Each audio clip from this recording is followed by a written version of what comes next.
gudoomiyaha degmada Boosaaso Cabdisalaam Bashiir Cabdisalaan ayaa maanta soo kormeeray buunta jiifka magaalada Boosaaso halkaasi oo laga wado shaqo dib loogu dayactirayo buunta jiifka oo ahayd mid sanadadii u dambeeyay uu ka muuqdo burbur aad u badan. gudoomiye shaqada halkan waxay ka socotay muddo 4 bari maanta 5 ku ah waxaan la buuxinayay buunta jiiftan oo runtii aad iyo aad gaadiidku ugu dhibanaayeen waxaan dhibta keenay biyihii iyo roobkii dii jiray biyihii mari jiray baa waxay sameeyeen godadkii baa la buuxiyay maanta Allah dadkan dhowr darawal baa wareysanay waxay yihiin waxa u dhaxay farqi weynaaday inta godku oo leedo dhan waxa laga wada gudoomiye laga buuxiyay iyadoo la sameeyay si lamination loo saarayo daamuurtii iyo ciid iyo wada socda hadda taan iyaga laamiga waa isku ekaadeen oo laamiga god muuqda ma leh oo aad iyo aad baawrtii ugu seedka awal ka bixi jireen caqabadaha ugu weyn waxay ahayn gaari godku markuu soo galo seedka loo aad jiray waxa dhibaatada ugu weyn labada gaari ama isku soo dhawaanaya ama shilba wax qarka u saarnaan jiray laakiin maanta gaari kasta seedkiisu marayay xitaa waan tijaabinay gaari kasta seedkiisu ururinay taasina waa guul u soo hoyatay maamulka degmada Boosaaso shirkadana aad iyo aad ugu mahadsan yihiin maadaama waxaan habkay u shaqeeyeen tayada ay ku shaqeeyeen runtii waa tay aad u sareysa weeye godadkuna godad aad waaweyn bay ahayn oo baawrta ama xayiraad oo weynaadeen dhaawac weyn gaarsiin jiray runtii khasaare badan baa ka dhacday ama accident badan baa ka dhacay way ka shaqeeyeen si madcuunnimo ah waxaan aad ugu mahadinaynaa shirkadaas waxaan rajaynayaa shirkadaha kalena inay ku daydaan oo wadooyinka ayaan eegin ama cambaareen ama dhaliin dowladda hoose waayo shacabku inay nala qabtaan hawsha nala wadaan weeye marka aad bay ugu mahadsan yihiin shirkadda Hubaal hawshan ay qabteen. burburka wadadan ee dib loo dayactirayo ayaa waxa dhisaysa shirkadda Hubaal waxaana kala qayb qaadanaysa dowladda hoose ee degmada Boosaaso. gudoomiyaha degmada Boosaaso Cabdisalaam Bashiir Cabdisalaan ayaa u mahad celiyay mas'uuliyiinta shirkadda Hubaal sida fiican ay shaqada u wadaan iyo sida ay mar walba ay mas'uuliyadda iskaga saarayaan inay u shaqeeyaan shacabkooda. farxad weyn bay noo tahay inaan maanta halkaan isugu nimaadno inaanu maanta indhaheena ku aragno shaqadii ay qabatay shirkadda Hubaal ee u qabatay si iska wax u qabsa ama tadawacnimo ah aad iyo aad baan u bogaadinayaa maamulka iyo shaqaalaha shirkadda Hubaal oo hadda halkan nala jooga waxaan ku bogaadinayaa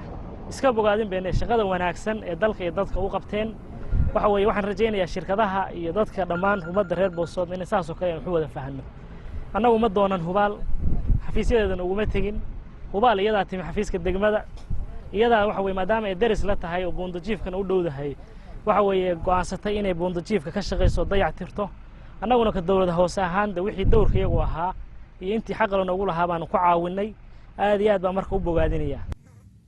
qaar ka mid ah shacabka isticmaala wadada ayaa iyagana goobta ka hadlay. Maxamed Cabdi waxa weeye wadadan buunta jiifka annagu wax badan waan si maraan soo maraa dib weyn baan ku qabnay laakiin hadeer aad iyo aad si wanaagsan baan ugu mahadnay nimankan dawladda hoose iyo Hubaal oo si wada jira wadadaas uga shaqeeyay wayna ku mahadsan yihiin. Ali Ahmed waxaan ahay dareewaliintii isticmaali jirtay wadadan waxaan ku qabnay dib weyn markii hore waxa weeye waxay ku taallay wadadu meel dalcada marka aan ka soo degno xagga dalcada anagoo gaarigu iska five ka socdo si xarragoolaya waa waxaan la kulmi jiray god dheer godkaas waxa weeye wuxuu noo geysan jiray khasaaro kaabaan jaba waxa weeye taangi go'ah dib wada noo geysay cidda samaysay oo hadda dawladda hoose iyo Hubaal uga mahad celinaynaa. Salmaan Ogo magaalada Boosaaso.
bashiir daahir balal nairobi